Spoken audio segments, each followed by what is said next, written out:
Working with 3D models and found an MTL file alongside your OBJ? This is essential. It defines all the colors, textures, and material properties that make your 3D model look realistic. I'm Evan Brooks, Certified Support Engineer, and I'll help you work with these material files. Here's a tip from my professional experience. For those truly difficult MTL files, you need a plan B, a secret weapon. I'll expand more on this after we try the other solutions. MTL files are material definition files that accompany OBJ 3D model files containing surface appearance properties, including diffuse color, specular highlights, transparency texture, map references, and illumination model parameters for 3D rendering applications.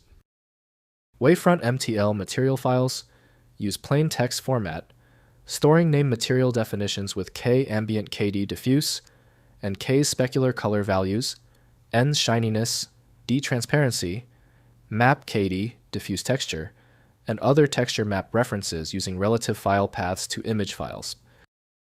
The MTL format is inextricably linked to the application Blender from Blender Foundation. Full control over the file's proprietary features requires a dedicated application. Windows won't show design constraints or components, so full detail requires CAD-specific tools. The solution usually starts here. Right-click the MTL file and select Open With. Try Blender as your first attempt. If you don't see it, choose another application. Keep testing until the file cooperates. If the MTL file hasn't opened yet, take a breath. Since the initial attempt failed, the issue is now narrowed to 3 key areas. Here is a simple list of the most frequent errors and how you can verify each one immediately. First, viewing with OBJ Models. Open the OBJ file in Blender MeshLab or any 3D viewer that reads Wavefront format. The application automatically reads the referenced MTL file and applies material definitions to the model surfaces.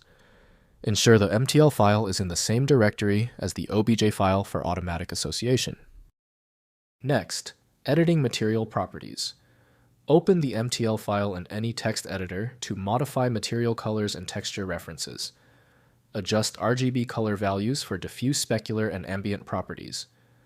Update texture map file paths to point to new or replacement image files. Save and reload the OBJ in your 3D application to see the changes. Finally, troubleshooting missing materials. If your 3D model appears gray or untextured, verify the MTL file exists in the expected location and the OBJ file's MTL LIB reference matches the MTL file name. Check that all texture image files referenced in the MTL exist at the specified paths. Update relative paths if files have been moved. If compatibility checks failed, it is likely because the file extension name is shared by different developers for unrelated formats, causing your PC to use the wrong reading language. You may find success with a solution built on independent file logic that aims to read the file header at the byte level to identify the format, regardless of its current label. When your file is still locked, the issue is almost certainly due to its niche format, which few programs recognize. FileMagick specializes in reading these obscure file types. Visit filemagick.com for more info. That was the final fix. If you love fast answers, please give this video a quick like.